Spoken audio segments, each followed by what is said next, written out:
জুমার পর হঠাৎ হেলিকপ্টারের শব্দ শুনে আমরা বারান্দায় গিয়েছিলাম।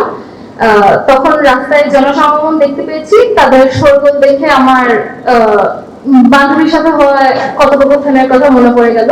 আমার তখন মনে হয়েছিল যে এমন একটি যৌক্তিক আন্দোলনে আমাদের অংশগ্রহণ করা উচিত। এর মাঝে বাইরের পরিস্থিতি দেখে মা আমাকে বকা দিয়েছে, বলেছে যে বাসায় ঘরের ভিতরে চলে আসো।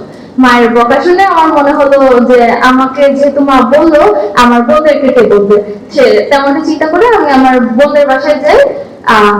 সেখানে গিয়ে আমরা দাঁড়িয়ে কথা বলতে বলতে হঠাৎ এক তীব্র ব্যথা অনুভব করি। সেই আমি পড়ে যাওয়ার পর হঠাৎ আমার বোন চিৎকার করে ওঠে।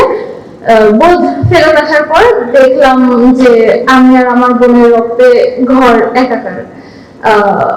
এরপর আসরের আজান দিল, আমরা আমাদের গুলি খাওয়ার ঘটনাটা বিল্ডিং এ সবাই জানতে পারলো, প্রতিবেশীরা জানতে পারলো এবং সবাই প্রাণপণে অ্যাম্বুলেন্স খোঁজার চেষ্টা করলো, কিন্তু সেই সময় আসলে কোনো অ্যাম্বুলেন্স আমাদেরকে সাহায্য করতে চায়নি। এরপর রাত 8:30টার দিকে একটা অ্যাম্বুলেন্স আমাদেরকে সাহায্য করতে চেষ্টা করলো, তাও 34,000 টাকার বিনিময়ে। আমরা মিটার হসপিটালে পৌঁছেছিলাম প্রায় 11টার দিকে। হাসপাতালে পৌঁছে বিভীষিকাময় অবস্থা দেখতে পেয়েছিলাম। সে সময় মানুষের আর্তনাদ দেখতে পেয়েছিলাম। আমার চারিদিকে মানুষের আর্তনাদ, এই করুণ চিত্রটা দেখে আমার আসলে চোখের সামনে যে চিত্রটা উপস্থাপিত হয়েছিল সেটা দেখে আমি বিশ্বাস করতে পারিনি আর কি। এরপর থেকে আমার হসপিটালে কাটানো এক যন্ত্রণাময় জীবন শুরু হলো। এভাবেই একদিন শুনতে পেলাম যে 36শে জুলাই আসলো, বহুল কাঙ্ক্ষিত সেই দিনটি আসলো, কিন্তু দেশে সবার মুক্তি হয়েছিল, কিন্তু আমার তখনো মুক্তি হয়নি।